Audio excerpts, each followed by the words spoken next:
Welcome to the Great Detectives of Old Time Radio from Boise, Idaho. This is your host, Adam Graham. If you have a comment, email me, box13@greatdetectives.net. Follow us on Twitter at Radio Detectives, and become one of our friends on Facebook, facebook.com/Radio Detectives. Today's episode is brought to you by the financial support of our listeners. And I want to send out thank yous to Sparky and to Robert. Thanks so much for your support. You can support the show at support.greatdetectives.net. And now it's time for an episode for our program today, but it's got a different title than last week. The episode we played you from 1947 was titled Murder and Mr. Malone. After, in April of 1948, it was actually retitled as The Amazing Mr. Malone. The initial press reports, as Digital Daily FTP notes, said that the series was to be renamed John J. Malone for the Defense, which I guess still did not make a whole lot of sense since Malone wasn't appearing in court. Unfortunately, that episode we played last week was the only episode from the 66 episode run of Murder and Mr. Malone. And unfortunately, this episode is the only episode we have from the first 49 episode season of The Amazing Mr. Malone, starring Frank Lovejoy. And we'll have a little bit more on Mr. Lovejoy after the show. But whatever you call it, and there's also a new routine here that we'll discuss after the show. But here now, from August 28th, 1948, the 19th episode of The Amazing Mr. Malone, Cleanliness is Next to Godliness. The Amazing Mr. Malone.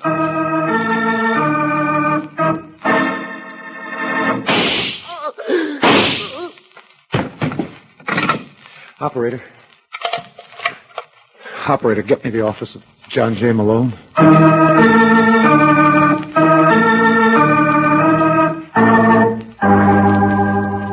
The American Broadcasting Company presents The Amazing Mr. Malone, an exciting half hour of mystery created by Craig Rice and starring Frank Lovejoy. Our locale is the city of Chicago, the time, the present, and the hero of these weekly adventures, the amazing Mr. Malone.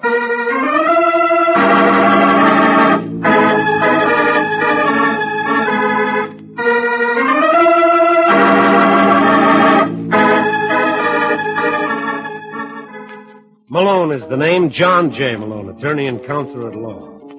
And tonight I'd like to turn the spotlight on the old cliche, cleanliness is next to godliness. As a case in point, I give you Tony Milano. Mr. Milano is one of Chicago's biggest operators. He runs half a dozen nightclubs in town. And rumor has it if you're bent on a little more action, Mr. Milano can accommodate you there, too. Of course, to run an enterprise of this kind, he needs help. And that's where Georgie Kelk comes in. Kelk is his right-hand man, but Tony never believes in letting his right hand know what his left hand is doing. Which no doubt explains Georgie's bafflement as he walks into Milano's private office with a nondescript little man in tow. Here he is, Tony. Is he the one? Yeah. Grimes, this is Mr. Milano. Gee, it's a great pleasure, Mr. Milano. Wait till I tell my missus. You're not going to tell your missus anything. Huh? This is strictly between us, Grimes. You know what I mean? Oh, sure, Mr. Milano. Anything you say... Just to step back a little like a good fella, huh? What? Mr. Milano doesn't like people breathing into his face. It spreads the germs. Know what I mean? Oh, I'm sorry. It's okay. Did Georgie tell you what I wanted? No. How could I? I didn't know myself. I was saving it for a surprise. Mr. Grimes, you're the janitor at the Belmore Apartments, you know? Janitor? I'm the superintendent. Oh, I'm terribly sorry. I mean the superintendent. You got a tenant living there named Reed?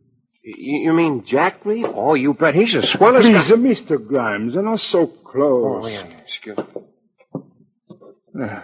Now, how about you letting me and Mr. Kelky here in Jack's apartment? Oh, I couldn't do that, Mr. Milano. That wouldn't be right. I give you $100. What? All you gotta do is loan me your pass key. No. 200. Well... All I want is the key for just 1 hour. Oh, what are you going to do in Mr. Reed's apartment? Oh, nothing that will get you into trouble. You said 300? I said 2, but I'll let you chisel me. Okay, Mr. Milano. You want to shake on it? If you don't mind, let's just say it's a deal. Huh? Mr. Milano doesn't believe in shaking hands. Oh, James. You know what I mean? Give Mr. Kelker the key.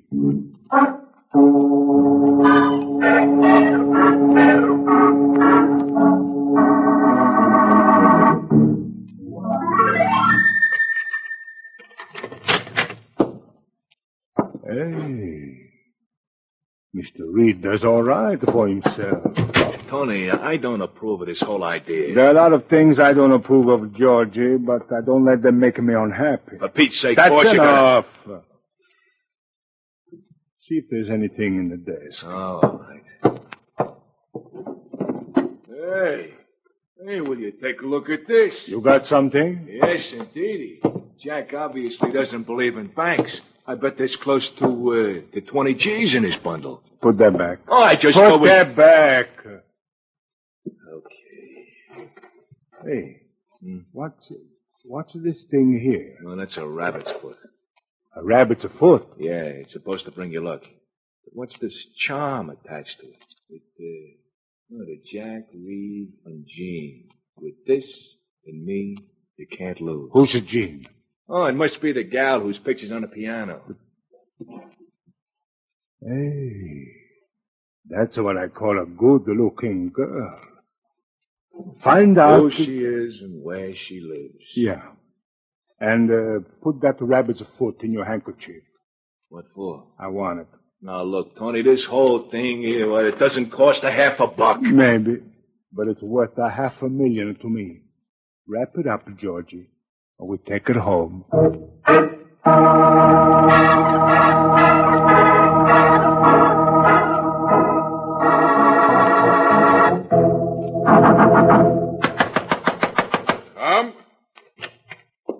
Hello, Christy. Why, if it isn't my old pal, Tony Milano. How have you been, you son of a gun? Put her there. If you don't mind, Christy. Oh, you and your germs. You know Georgie Kerr. Of course. How are you, Georgie? Fine. Sit down, gents. You're not busy? I'm never too busy for you, Tony, but you know how it is. When you're a politician, your time isn't your own. You're always out slaving for your constituents. Slaving for constituents? Yeah. What's the matter? Anybody giving you trouble? Yeah. Who? You just say the word Jack and... Reed. What? I said Jack Reed. He opened up a place 2 blocks from mine. Oh, well, I'll take care of that. Well, I'll shut him up so fast that... Who do you think you're kidding? Well, I don't understand. Reed couldn't operate 5 minutes without you. Are you insinuating that... Oh, now, cut it out, Tony. You know, if someone was to walk in now, they wouldn't realize you're kidding. I'll tell you what we'll do. You ain't going to do anything, Christy. When I buy somebody, I expect them to work only for me. Know what I mean? Oh, for Pete's sake, man. You don't realize what you're doing. I've got a wife and 2 kids. They get by on your insurance. Tony, please, you've got to listen to me. You're breathing in my face, Christy. It's very unsanitary. You've got to give me a break. I swear I'll straighten this whole thing out. I'll talk to Reed.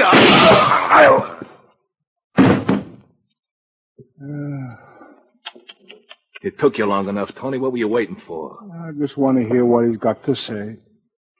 Where's that rabbit's foot we got from Jack Reed's apartment? Oh, here it is. Put in his hand. Okay. Maybe it will bring Mr. Christie luck where he's gone.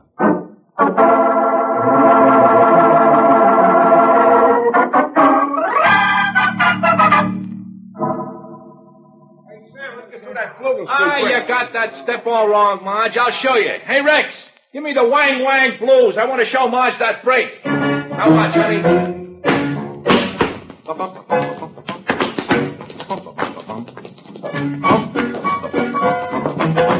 That's it. Hey, mister. Go away, bud. I'm busy. Now watch, Marge. Mister. Are you still here? Oh, I'm sorry, Mr. Milano. I didn't recognize you. That's all right. You got a girl singer in the show named Jean? Jean Patterson? Yeah, that's the one. She around? Yeah. Would you like me to show you her dressing room? I appreciate it. Oh, that's okay, Tony. What? Oh, I mean Mr. Milano. Say, you wouldn't have a spot for a hoofer in one of your clubs, No. would you? I just thought I'd ask. No harm trying, you know. This it? Yeah. Hey, Jean, you decent? What do you want? You got company. Just a second. Hello? Who are you? Tony Milano. Well, I'm glad to be of some service, Mr. Milano. Hey, Rex, wait a minute. I want to see you. Well, you're going to invite me in? Why should I? It's awfully drafty standing here. You know, that's how most people catch a cold. What do you want, Mr. Milano? Just to get acquainted.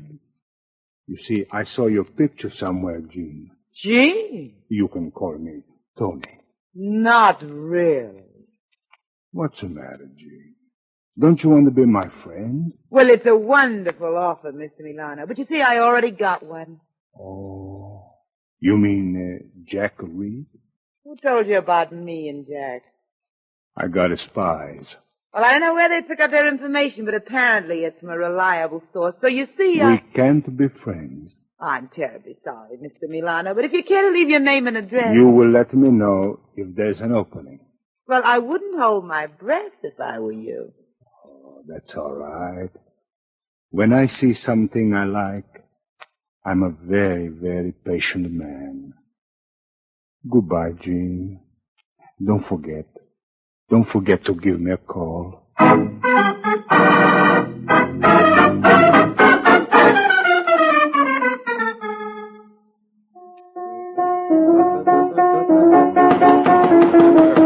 Yes? Hello, Jack. What? Oh, no, it can't be. Oh, but it is. Well, how are you, Lieutenant? Fine. Now let me stop your playing. Oh, I was just toying around. Hey, what brings you here? Can't you guess? I told that jerk chauffeur of mine not to park near the plug. It's a little tougher rap than that, Jack. Ever see this rabbit's foot before? May I? I'm afraid not. But I'll be glad to read you the inscription on the charm. It says, to Jack Reed from Jean. With this in me... Where did you get that, Lieutenant? Oh, then it is yours. Not necessarily. Come on, Jack. There's no use being cagey. I already checked it with the jeweler. He told me it was bought a couple of weeks ago by a girl named Jean Patterson. Where'd you find it? In the one place we shouldn't. You know Chuck Christie? The boss of the Pelham district? Yeah, only Mr. Christie just got himself a new territory. I think we've had enough riddles for tonight. He was murdered at 5 o'clock this afternoon. Well? Well, right near the body, we found your trinket. Looks like losing that foot was the worst possible luck for you and that rabbit. Let's go, Jack. I got a car downstairs.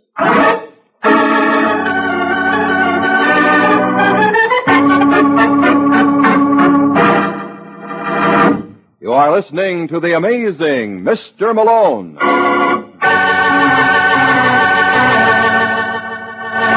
Today, more than ever before, Americans must be made to realize that freedom and the rights of the common man are a precious heritage. History has proved that people start to lose their freedom the moment they think it's forever secure. That's why we must all work at keeping our American heritage of freedom, for freedom is everybody's job. As a good citizen, remember your American heritage and work to defend your individual liberties. Do this by taking a more actual part in the affairs of your community and in fulfilling at all times the duties of American citizenship. Now, back to the amazing Mr. Malone.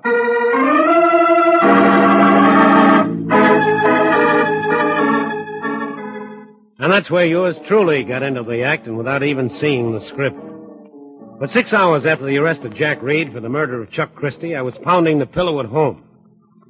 I was right in the midst of a horrible nightmare. An ape-like face was bending over mine, tickling my throat with a razor.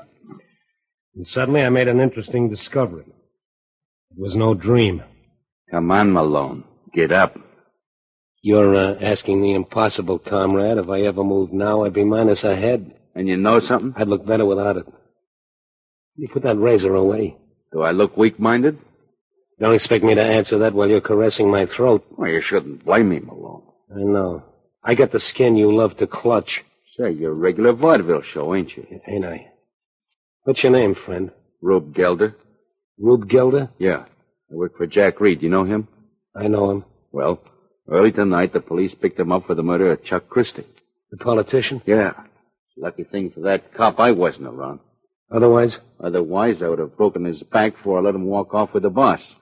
What's this all got to do with me? Well, I love that guy. When Jack says to me, Rube, go out and get a lawyer. You decided to give me the business. Yeah.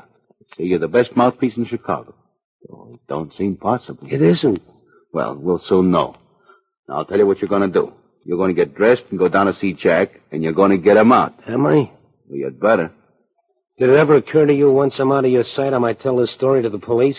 And did it ever occur to you that it might occur to me to visit you some other night with this razor? Only next time I might not bother to wake you up? I see what you mean. Then what are you waiting for, Malone? Get going.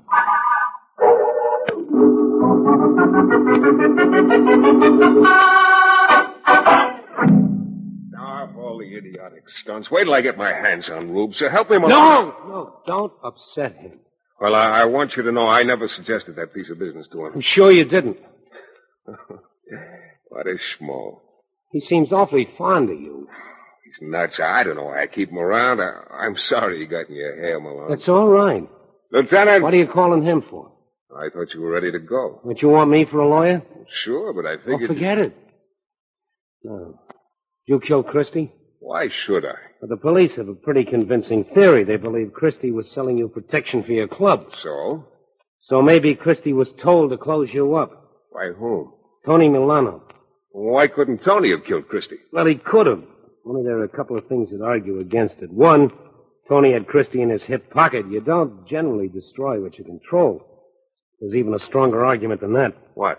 The rabbit foot they found near Christie's body. Well, that's a frame. You generally carry it with you? No, I don't believe in that stuff. Last I saw of it, it was in my desk. Anybody else have a key to your apartment? Nope. Oh, that's just dandy. About this gal who gave you the rabbit's foot. What's her name? Jean Patterson. You think this Jean might... No, I want her kept out of this, Malone. You're asking the impossible, She's Jack. got nothing to do with this. Suppose you let me decide that for myself. Lieutenant! I want out.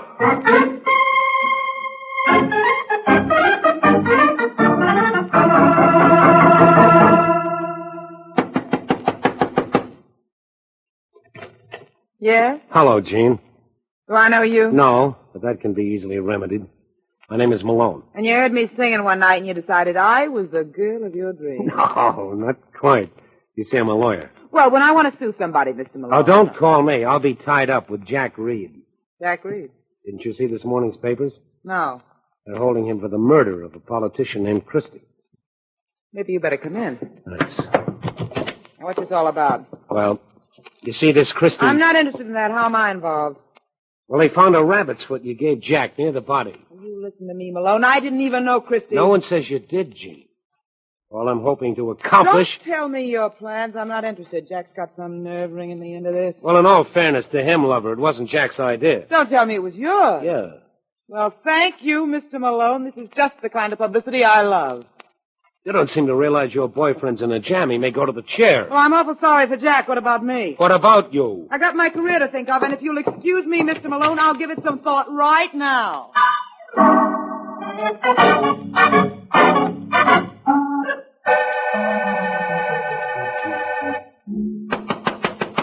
All right. Take it easy. Yeah? Is Mr. Milano in? Oh, you're Gene Patterson, aren't you? Would you mind telling Mr. Milano I'd like to see him? He isn't here. But when do you expect him? Never. Now, if I were you, sister, Who is it, Georgie? It's nobody, boss. I'll be right It's me, Tony. What? It's Gene. Hello, Miss Patterson. It was Gene the last time. Yeah, but you say then you don't want to be friends. Can I change my mind? Should I throw her out, Tony? You crazy? Jeannie, come on in. Thanks. Hey, this is quite a place. Nicer than Jack Reed's? Well, different. Who picked out this color scheme? You don't like white? Reminds me of a hospital. It's very antiseptic. Oh, yeah, of course I forget. Sit down, baby, sit down. Maybe you like a drink, eh? Yeah, but there's something else I'd like first. Well, you just name it. A little privacy. All right, Georgie, you heard the lady. What's the matter with you, Tony? Go on and beat it. Jeannie and I got a lot of things to discuss. Are you crazy? How do you know she wasn't sent here by Malone? Come on, sister, blow. You gonna let him talk to me like that, Tony? Now listen, sister, I know all Shut about... up! Now get out. Okay, Tony. I'll see you around. Don't bother. Why, Mr. Milano, you're all right. That dirty lowlife. Look. Look what he did to my knuckles. Oh, you caught him. Maybe I can make it better. No. We mustn't take a chance on infection. You sit there, baby. Tony be right back. And then we're going to have a nice long talk.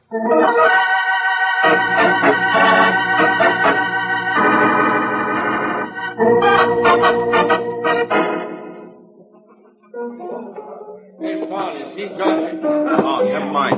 Hello, Rube. Where can we talk, Malone? What's wrong with this? Well, I did like you told me. I followed that Gene Patterson, and where do you suppose she went? Where? To see Tony Milano. Tony Milano. You sure about that, Rube?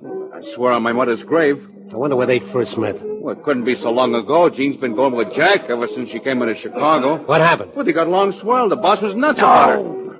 I mean in Milano's apartment. Oh, well, how should I know? I'm no peeping Tom. Oh, yeah, a couple of minutes after she walked in, Georgie Kelp came out. Tony's boy? Yeah, he was rubbing his jaw.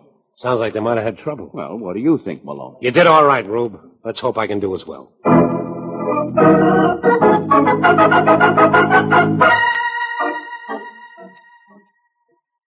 Well, there it is, Lieutenant. What more can you want? A little proof. It's as obvious as a hole in your head. Tony framed Jack Reed. Why? Could be for a million reasons. Oh, I love how you throw those figures around. Well, it's true. Now, suppose Tony had a yen for Gene Patterson. So he kills a politician he has in his pocket just to get rid of Reed. All right, maybe that came later. Maybe Tony didn't have Christie in his pocket. We know Christie was selling them out. How do we know that? Well, Jack was still operating. He couldn't do it without Christie's help. You're changing horses in midstream. Yeah. Well, the more I think about it, I bet it's the real reason. Milano had an exclusive on Christie's services. When Christie double-crossed him, Tony put him away. And what about that rabbit's foot? I don't know where Milano got his hands on that, but if you work hard enough, you'll find the answer. You're amazing, Mr. Malone. Oh, am I? Yeah, you're making sense for a change. And you believe my client was framed? Yeah, the only thing that bothers me is how to prove it. Well, Georgie Kelk must have been along with Tony at the time of the killing. You don't think Georgie'd talk? He might if you staged it right. What do you mean? Let Jack Reed go. Are you stark raving? It's our only chance. What do you think will happen when Tony finds out the police no longer suspect Jack Reed? What? I don't know either. Let's find out.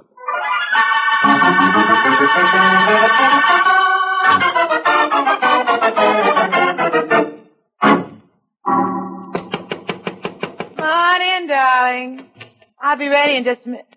Hello, Gene. Jack. What's the matter? Aren't you glad to see me? Oh, of course, darling. It's just... Well, it's such a surprise. Well, that Malone's quite a lawyer. Then they know you didn't kill Christie. That was my impression. Well, who did? What's the matter, Gene? You thinking of hedging again? I don't get you, Jack. I heard about you and Mr. Milano.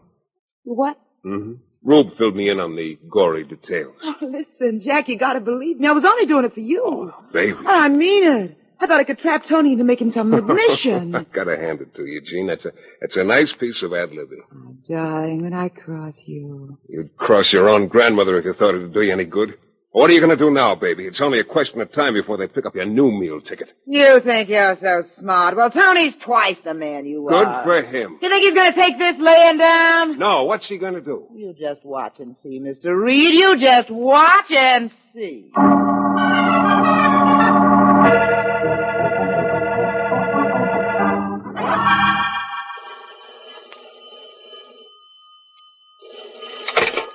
Yeah. Malone? Uh-huh. Brooks. I never would have known. How we doing, Lieutenant? Great. What do you mean? That plan of yours is working like a million. Letting Jack Reed go certainly started the ball rolling. What did I tell you? You certainly did. I'll bet Tony Milano doesn't know where he's at. Probably not. What about Georgie Kelk? You hear from him? Yeah, about 10 minutes ago. I figured he'd be scared, silly. What did he have to say? Not very much. Why won't he talk? 2 reasons. 1, he ain't in the mood. 2, he's got a bullet through his head. I want to see you, Malone.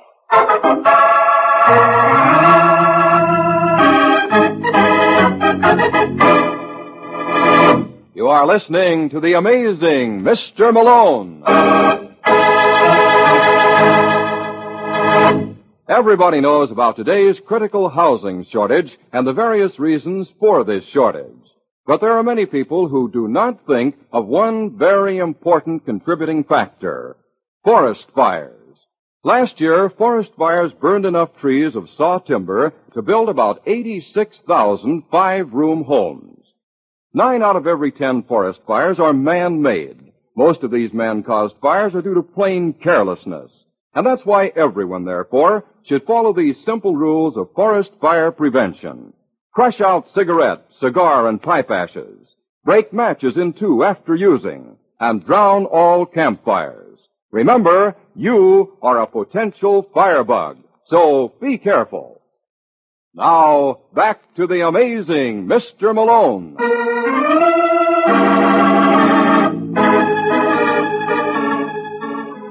20 minutes later, I was down at headquarters. When I walked into Lieutenant Brooks' office, the first one I noticed was my client, Jack Reed.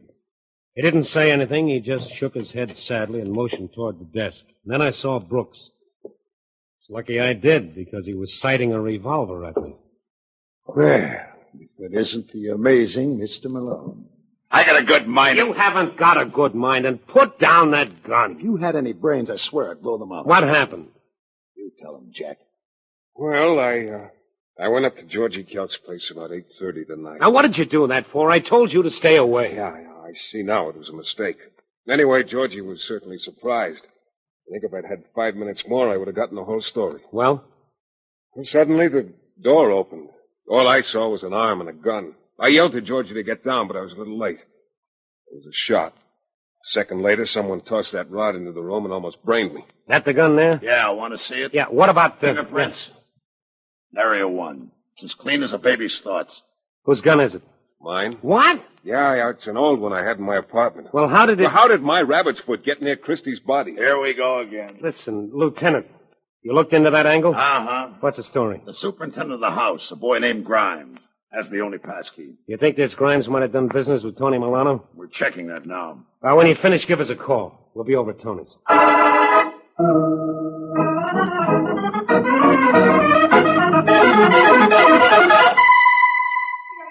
Tony, if I know Jack... What are you worried about, Jeannie? I know Jack, too. But you don't understand. Malone got him out. He's a pretty good lawyer.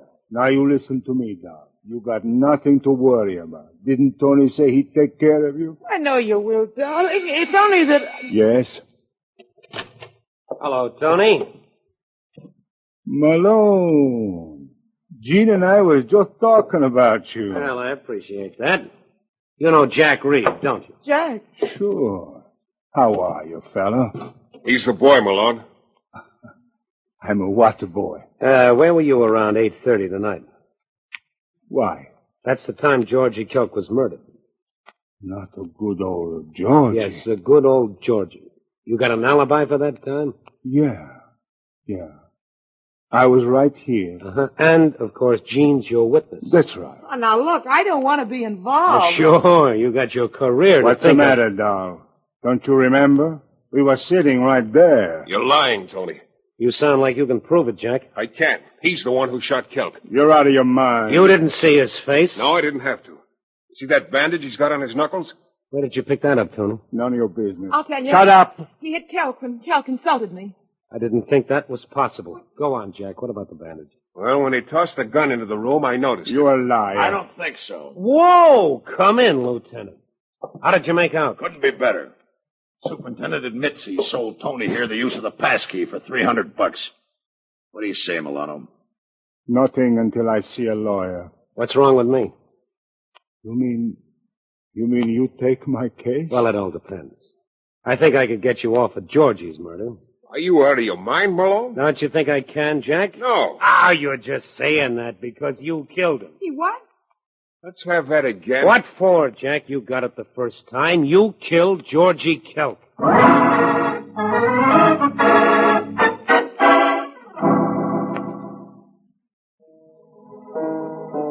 I don't know how you do it, Malone. Shall I tell you a secret, Lieutenant? No, you don't either. All right, what's the real story? Well, it all come down to Jack Reed's idea of poetic justice. He thought once we figured that Tony killed Christie and planted that rabbit's We foot... figured Georgie Kelk's murder was the same routine all over again. That's it. What convinced you otherwise? Jack's gun. Why was that any different from the rabbit's foot? Remember you told me there were no fingerprints on it? Oh, there weren't. Well, obviously then, Georgie's killer had to be wearing gloves.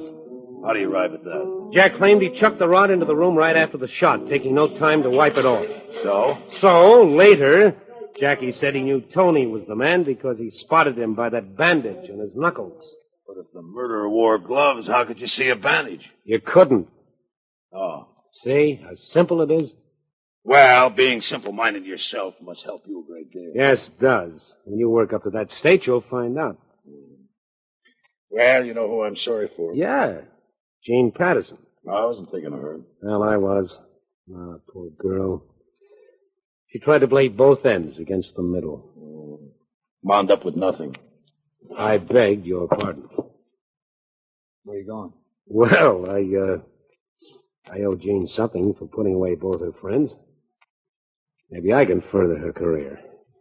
Good night, Lieutenant.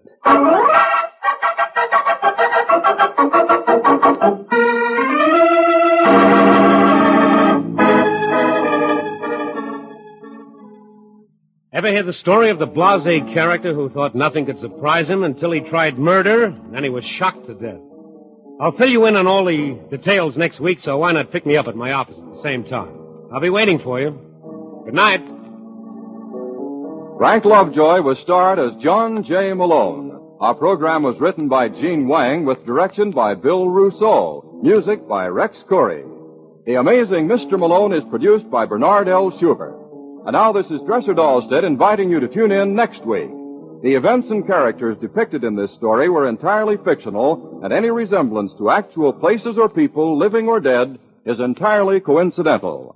The Amazing Mr. Malone has come to you from Hollywood. This is ABC, the American Broadcasting Company. Welcome back. Well, this, I don't believe, I'm actually fairly certain that they did not get this, naming thing of, using a, proverb as a sort of, way to name an episode. They did not get that from the book.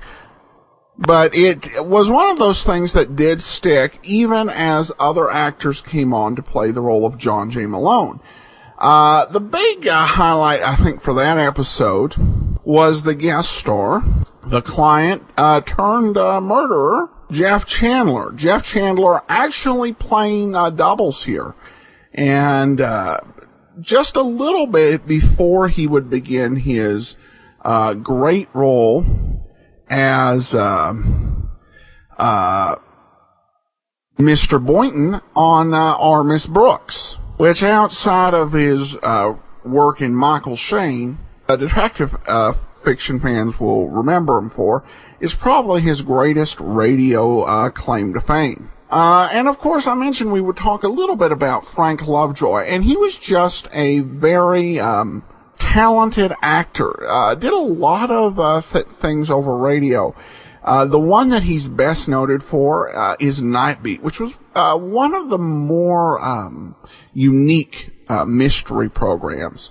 But he had a lot of programs before Nightbeat. His run here as John J. Malone, even though we only have 2 episodes of it, was 115 episodes playing John J. Malone. Coincidentally, the series was set in Chicago, where his best series, Nightbeat, would also be set. So I guess preparing for that, and we'll also play another series with Frank Lovejoy. Lovejoy's just he was one of those indispensable people. We've heard him do guest spots on Box 13 and The Adventures of Frank Rice, and I personally have been surprised some of the places I ran into him as an actor. He was the first voice of narrator for This Is Your FBI, and also on Life with Luigi. I ranked him number 42 among radio's most essential people, and I think he definitely deserves the ranking. All right, well, we'll have another actor, Gene Raymond, in the title role as John J. Malone in next week's show. And longtime fans will note that the sad fact of the lack of preservation of these ABC programs is not unusual. Of the between the Gene Raymond and Frank Lovejoy episodes, there were 165 episodes of Mr. Malone over ABC. Of those, we have a grand total of 4. 4 out of 167 is the total. And then we have 8 episodes, all 8, that were done over NBC. That was something that was pretty typical for ABC, since there were less networks out there, and therefore that were ABC affiliates, so there were less transcription discs made. The one exception to this, really sad to say, is Danger Dr. Danfield. One series we'll never play here because it was just the worst detective program ever made. And all 27 episodes survived. Wow. Now that is sad. All right, well, now we do, from sad to happy, time to go to listener comments and feedback.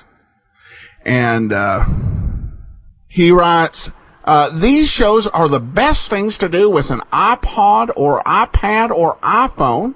Johnny Dollar is my favorite. The podcast app works so well. Thanks for the dedication. There are many shows that I listen to more than once. Well, glad to hear from you on that, Tim.